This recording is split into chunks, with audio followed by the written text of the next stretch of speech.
এটা নিয়ে লাফালাফি করতেছো? লাফালাফির কাম করছেন তাই তো পোলাপানি একটু লাফালাফি করবেই। ওইটা আমার অতীতে ডাস্টবিনে ফেলে দেওয়া আবর্জনা। কে যে কার আবর্জনা এটাই বুঝতেছি না। একদিন দেখতেছি মামুনের সঙ্গে আর একদিন দেখতেছি আর একজনের সাথে। মনে হচ্ছে এটা আপনার বিজনেস চলতেছে। দোয়া করি এরকম বিজনেস যেন আপনার বড় হয়।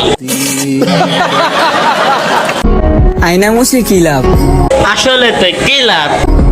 যদি চোখে থাকে ময়লা। কথা তো সত্যি। সহজে পাইছো তো, তাই হীরারও ভাবো কয়লা। মানে ভুল কি ভাবছে চাচ্চু? কয়লারে তো কয়লাই ভাবছে।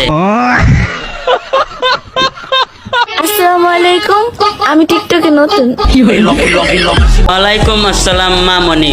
পুরাতন পাগলে ভাত পায় না, নতুন পাগলের আমদানি। কোত্থেকে আসলেন আপনি? আর যাই করো, কি করবে? শরীরের যত্ন নিও তোমার। তোমার অজান্তে তোমারে নিয়ে চিন্তা করি আমি, কারণ তুমি যে একতরফা একান্তই আমার। জি, আপনি তো যত্ন নিয়ে পুরো উল্টাই ফেলছেন। গুলাম এটার ছোট ভাই। এটা হচ্ছে পার্ট 1। পার্ট 2 দেখার জন্য ফেসবুক পেজটাকে ফলো দিয়ে রাখুন।